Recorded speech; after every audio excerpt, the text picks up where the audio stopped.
Hi, I'm Ko Xiaoyang and I'm a Year 3 student and I'm graduating next year from business school. Hi, I'm Jamie. I'm in the graduating cohort in the Diploma of Applied Drama and Psychology. Hi, my name is Dustin. I'm a counsellor from Singapore Poly. Hi, my name is Yu Yun. I'm a counsellor from SP. Guests are split into two teams. Students get to choose questions they like out of a pool of questions to ask the counsellors. Each counsellor is given one skip card and one wild card. A skip card is an option to refrain from answering the question, while a wild card is an option to ask students a question. These cards can be used at any point in time.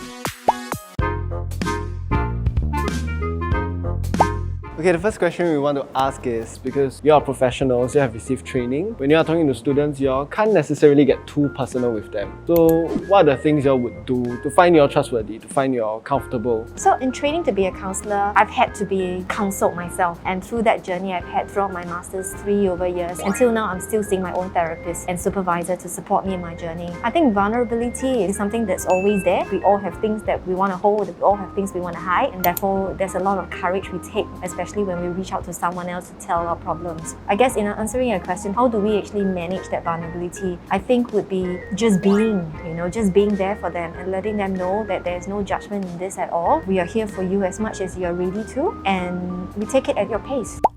I do have a friend who has tried counselling multiple times. It's just that it didn't work out and she has started to feel like she can't go for counselling anymore. So I was wondering if you have any encouraging tactics that I can use potentially to kind of persuade her to continue seeking counselling. I think just like, where we are seeing a doctor, there are some doctors that, you may not like seeing. So after one time, you just don't want to go back already. The difference is that a doctor may not necessarily need to provide you with the therapeutic relationship in order to work with you. I think with counsellors, it's slightly different. Sometimes you just have to find the right fit because we all are very different. Even if we are counsellors, even if we hold the hats of psychologists or counsellors, we may not necessarily be the right fit. And I would encourage you to, encourage your friend to let her know that there's so many counsellors and psychologists out there. Sometimes it's really just finding the right pair of hands, the right help for yourself, because that one person you saw may not be the right fit. It may not be about you. It may be that the relationship just wasn't the right one. I do think when a student comes to see a counsellor, it's a very courageous thing. To see a stranger for the first time, to be vulnerable, it's a really hard thing to do. And some of these students come with anxiety issues, right? And so to make that first step to see a counsellor, I really appreciate that. And so I don't take that for granted. I do know that first step itself is very difficult for the student.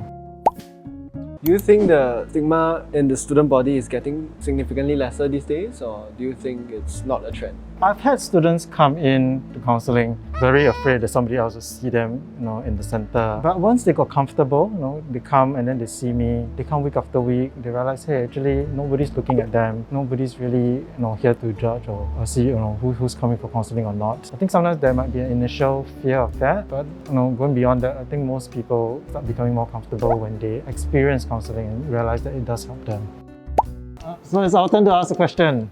Wildcard. Ask peer supporters a question in return. So when I was a Polytechnic student, I remember GPA not being such an important thing. But GPA seems to be everything a student is aiming for. They want a 4.0 or 3.9999. So I guess my question is, how did GPA become so important to you? What makes a GPA so important? Are there other things important as a Polytechnic student? I think as a Polytechnic student, or maybe a business school student per se, we would believe that the portfolio is important. However important employers or universities might not look at them. Like, we still don't believe that the education system in Singapore will look at a lot of things other than your GPA. We feel like it's a basic requirement. They may be shifting towards your other form of curriculum, achievements, rather than just GPA. I do feel that it's not something that a student can just change by themselves. I do feel that if we do need to change it, I do think the system has to allow that change. I also want to add that, you said earlier that systems are hard to change, and I think systems are very difficult to change. Having been in several systems, it's hard to push an ideology when they're not ready to accept that. But at the same time, I think it also boils down to the individual self, what is important for you and what is achievable that's within your control. Because I think as human beings, we are always trying to attain things that's not within our control, and that in itself causes a lot of distress within our system, our internal system. And because of that, I think that causes the rise, or contributes at least to the rise in mental health issues.